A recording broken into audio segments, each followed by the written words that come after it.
¿Qué tal? ¿Cómo estamos? Nuevamente, esta vez en un tema de habilidades matemáticas sobre la lectura e interpretación de gráficos lineales. Estimados estudiantes, nuevamente le doy la más cordial bienvenida a cada uno de ustedes a esta su aula virtual. Reiterarles que somos una comunidad educativa de que valora lo que tiene y hoy más que nunca estamos conscientes de las oportunidades y desafíos que la vida nos presenta. Es por eso que nos enfocamos en la excelencia de sus logros de aprendizaje en forma integral, en conocimientos y valores espirituales. A todos en general, estos propósitos comunes nos dan sentido, orientación y motivación para seguir contribuyendo a la cohesión y alineamiento de todos nuestros esfuerzos. Felicitarnos de tener vida y salud, siempre bajo la protección de nuestro niño Jesús de Praga, quien nos ilumina y nos guía el camino en todo este proceso. También recordarles los acuerdos de convivencia, los cuales sabemos muy bien que están basados en valores como el respeto, la tolerancia y la empatía, por lo que es conveniente recordar ciertas pautas que nos lleve a una saludable convivencia. En primer lugar, respetar la asistencia y puntualidad, como cada uno de ustedes lo viene haciendo permanentemente. Ingresar al aula virtual con cámara activada y seguir las indicaciones que se den en el momento. Lo mismo con la utilidad del micrófono, ¿no? Durante el proceso, este debe estar apagado. Con respecto a las consultas, estas serán de acuerdo a las indicaciones del momento. Con respecto al trato de tus compañeros, debe ser amable y respetuoso entre todos quienes participen en el momento de la clase sin discriminación alguna. Recordarles que no se olviden de practicar las 5 palabras mágicas, o como las conocemos, la regla de oro. En primer lugar, los buenos días, el hasta luego, siempre con cariño y a la hora, en este caso, de despedirse. El pedir por favor, el dar las gracias y pedir permiso en el momento indicado. ¿Cuáles son los propósitos y evidencia de aprendizaje? La competencia que trabajamos el día de hoy es resuelve problemas de gestión de datos e incertidumbre. La capacidad o las capacidades que movilizan sería traduce datos y condiciones a una expresión gráfica. Ordena información de un enunciado y la representa en un cuadro de doble entrada, de 3 y 4 columnas por 3 y 4 filas. Ordena información de un enunciado y la representa en un cuadro de doble entrada de otros casos. Interpreta la información y determina que se puede evaluar indicando en un cuadro de doble entrada de 3 y 4 columnas por 3 y 4 filas. Representa los datos en un cuadro de doble entrada de 3 y 4 columnas por 3 y 4 filas. Crea situaciones problemáticas tomando en cuenta la pandemia mundial que en este caso estamos viviendo.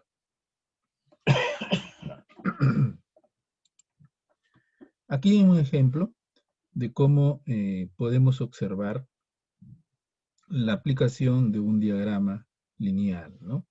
Nos los van a presentar de esta manera. Por supuesto que esto como base tiene un cuadro de doble entrada, ¿no es cierto? Que en este caso puede ser de 3 y 4 columnas o más. El resultado es la gráfica que aquí en este caso estamos obteniendo. Aquí, por ejemplo, en el eje horizontal estarían los días y en el eje horizontal vendrían a ser, en este caso, los valores conocidos como frecuencias, ¿no? Que lo vamos a ver más adelante. Aquí, por ejemplo, nos están dando una información sobre el número de vuelos diarios que se dieron en el mes de marzo, ¿no? Esto es el trabajo que vamos a tratar de desarrollar en esta parte de esta sesión de aprendizaje. ¿Cómo será tu evaluación? Reiteramos que la evaluación es permanente, pero también tendremos en cuenta tus avances en el logro de la competencia durante el proceso de tu aprendizaje. En este caso, la competencia resuelve el problema de gestión de datos e incertidumbre. ¿Cuáles son los criterios que tomaremos en cuenta? En inicio, si todo lo que en este caso se te pueda presentar, lo haces en forma incorrecta. No interpretas, no representas datos, etc.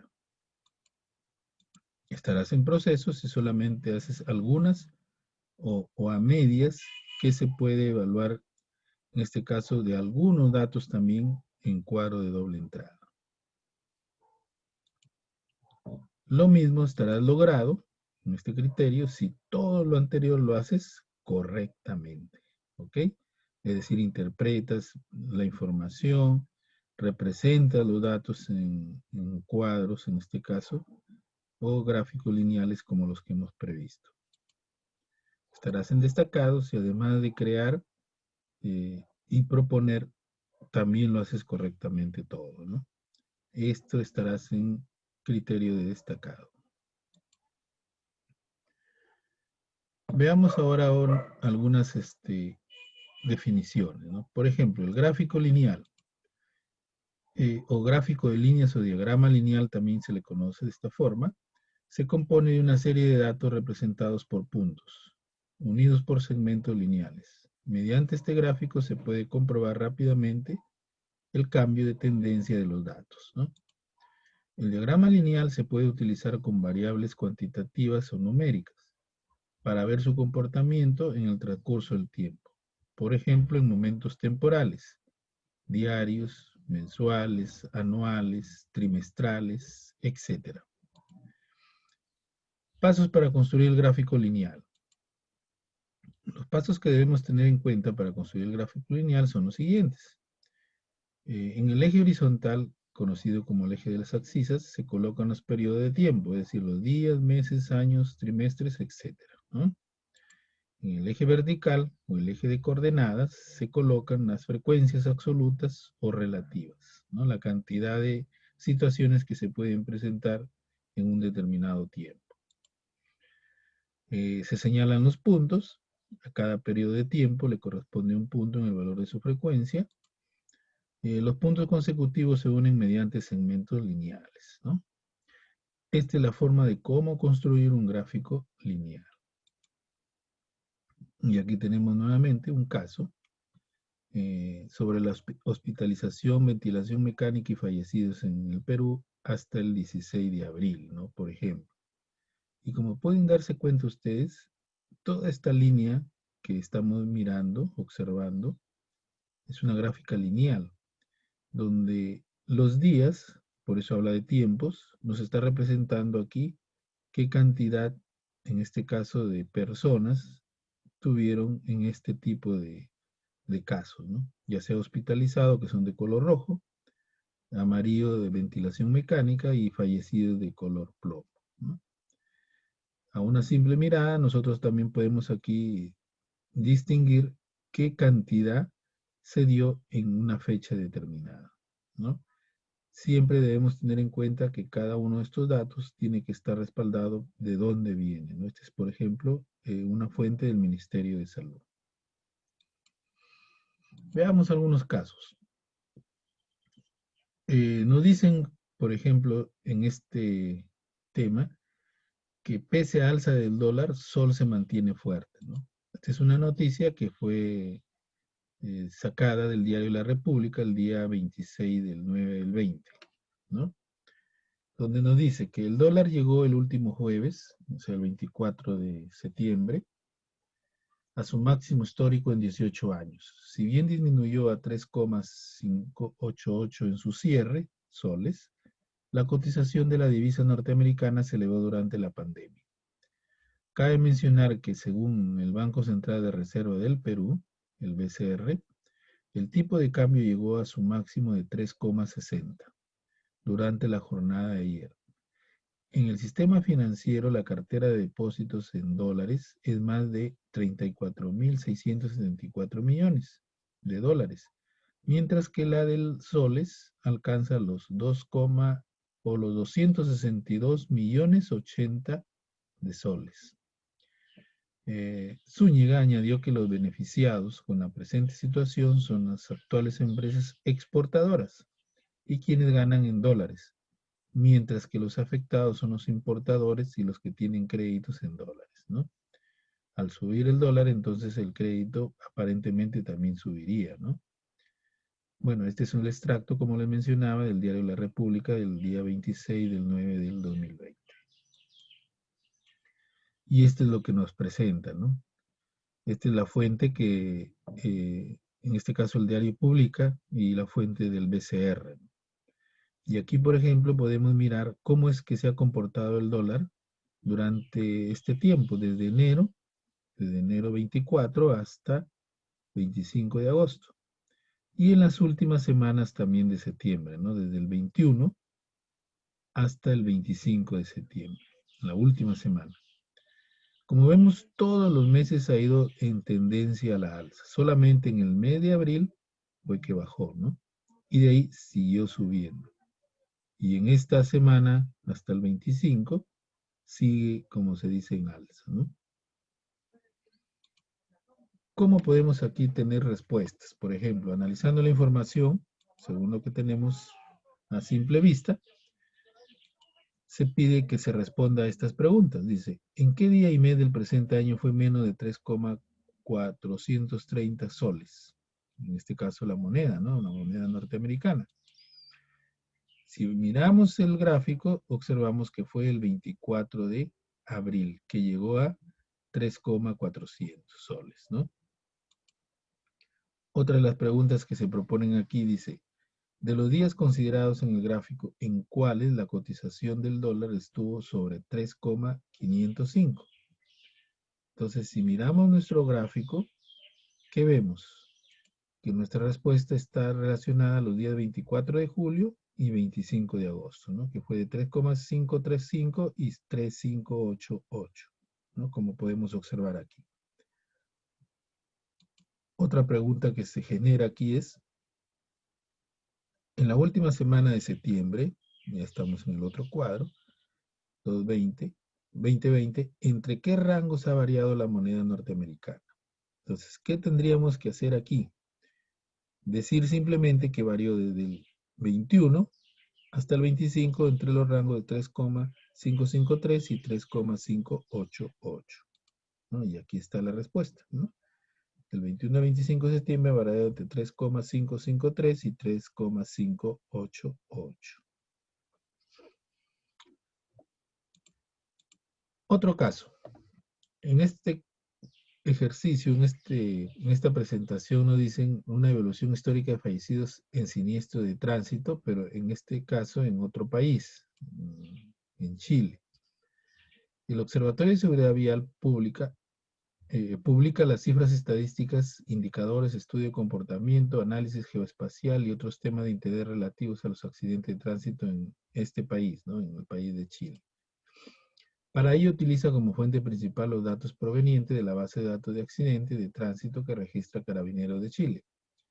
Las cifras recopiladas corresponden a las primeras 24 horas de ocurrido el siniestro. Durante el año 2019 se registraron 89.983 siniestros de tránsito, donde hubieron 1.617 fallecidos, cifra que tuvo un aumento de 7,3 con respecto a los fallecidos informados al año 2018, ¿no? Esa es la información que nos da este Observatorio de Seguridad Vial de Chile, ¿no? Y este es su gráfico. Como pueden observar, aquí está desde 2006 su variación hasta el 2019, cómo ha ido variando, ¿no? ¿Se dan cuenta? Analizamos la información y nos preguntan, ¿en qué año se dio el mayor número de fallecidos por siniestro de tránsito? Y según el gráfico observamos que fue en el año 2008, ¿no es cierto? Con un total de 1.782 fallecidos. Otra pregunta que surge aquí dice, ¿en qué año se dio el menor número de fallecidos por siniestro de tránsito? Entonces aquí la respuesta está en el 2017, ¿no? Que fue de un número de 1.483. Otra pregunta que nos pueden pedir es, entre el 2017 y 2019, ¿cuál fue la cantidad de fallecidos por siniestro de tránsito? Entonces, ¿qué es lo que tenemos que hacer aquí? Sumar, simplemente, ¿no? Y el total fue de 4.607 fallecidos. Entonces, fíjate, cada una de estas gráficas nos dan una rica información para saber realmente qué es lo que ha sucedido en el tiempo, ¿no? Vemos ahora la temperatura media del mar en octubre en Lima, Perú. Según datos que nos proporcionan, la temperatura media del mar en octubre es de 16,4 grados centígrados. El mejor mes para nadar con la temperatura media del mar más alta es marzo, ¿no? Que es equivalente a 20,9 grados centígrados. Y el mes más frío con la temperatura media del mar más baja es septiembre, en este caso de 15,8 grados centígrados, ¿no? Y nos proporcionan esta información, donde aquí, desde enero hasta diciembre, podemos ver cómo es que la temperatura está variando, ¿no? Cada mes. Es un promedio, digamos, o una temperatura media del mar, ¿no? Entonces, si analizamos la información, surgen las siguientes preguntas. De los datos presentados, ¿en qué mes del año la temperatura media del mar es más alta? Entonces, simplemente mirando el gráfico, vemos que la más alta es en el mes de marzo, ¿no? Otra pregunta que surge aquí dice, según el gráfico, ¿en qué mes la temperatura media del mar es más baja? Y también mirando el gráfico vemos que es en el mes de septiembre, ¿no?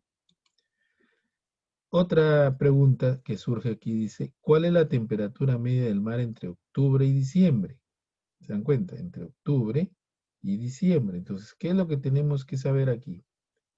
Simplemente hacer la suma de las tres temperaturas, dividirlas entre 3 y sacar el promedio. Aquí el promedio nos salió que es 17,83 grados centígrados.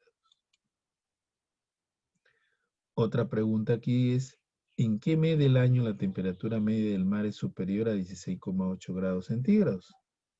Si observamos, 16,8 grados centígrados es en julio, ¿no es cierto? Superior nos habla. Entonces el superior en este caso ha sido en junio, ¿no? Que llega a 18,2 grados centígrados. Recuerda que la representación gráfica o visualización de los datos es importante para cualquier análisis de datos y se debería realizar antes de aplicar cualquier prueba estadística o construcción de modelos, ¿no? Es importante tener en cuenta este recordatorio. Bien, concluimos entonces que el gráfico lineal o gráfico de líneas o diagrama lineal se compone de una serie de datos representados por puntos unidos por segmentos lineales. Mediante este gráfico se puede comprobar rápidamente el cambio de tendencia de los datos. El diagrama lineal se suele utilizar con variables cuantitativas o numéricas, ¿no? Para ver su comportamiento en el transcurso del tiempo. Por ejemplo, en momentos temporales diarios, mensuales, anuales, trimestrales, etcétera, ¿no? Los pasos para construir el gráfico de líneas son los siguientes. En el eje horizontal o el eje de las abscisas se colocan los periodos de tiempo, días, meses, años, trimestres, etc. En el eje vertical se colocan las frecuencias absolutas o relativas, ¿no? Se señalan los puntos, a cada periodo de tiempo le corresponde un punto en el valor de su frecuencia. Y los puntos consecutivos se unen mediante segmentos lineales, ¿no? Reiteramos que es importante que sigas desarrollando todo tu aprendizaje, quien te genera conocimientos, hábitos, habilidades, capacidades y aptitudes que aplicarás posteriormente en todo el proceso de logro de tus aprendizajes. Seguiremos insistiendo en que la práctica permanente de soluciones a diferentes situaciones problemáticas que no solo se encuentran en tu respectivo libro de actividades, hará que fortalezcas y consolides tu aprendizaje en forma permanente. No te olvides de crear y proponer situaciones que en este caso relacionan a la pandemia que actualmente vivimos. Te recuerdo que si tienes dudas, realiza las consultas necesarias a través de nuestra plataforma de apoyo. No te desanimes, siempre hay obstáculos en nuestro camino que no nos dejan avanzar. Solo te digo que tú puedes, no hay nada difícil, todo es posible. Aquí un pensamiento de superación, ¿no? De Napoleón Hill. Nos dice, la paciencia, la perseverancia y el sudor hacen una combinación invencible para llegar al éxito. Qué interesante lo que nos dice este autor, ¿no? Eh, eh, en realidad, tener paciencia es algo valiosísimo, porque si yo desde primera intención digo, no puedo o no, no me sale, prácticamente y pierdo realmente la paciencia, ya no estoy tratando de hacer algo importante, algo positivo. Entonces, la paciencia y también la perseverancia, es decir, seguir insistiendo, seguir buscando alternativas y todo este conjunto de esfuerzos que en realidad nos hace sudar, mejor dicho de esa manera, o sufrir, mejor dicho de esa manera, hacen una combinación invencible para llegar al éxito. Fíjate qué interesante, ¿no? Eso significa que siempre debemos estar atentos a seguir avanzando, seguir mejorando, seguirnos superando. Esto para que lo tomes en cuenta. Estimados estudiantes, me despido de ustedes hasta la siguiente sesión de aprendizaje. Agradezco su atención y recordarles que tú puedes, no hay nada difícil, todo es posible, querer es poder. ¿Ok?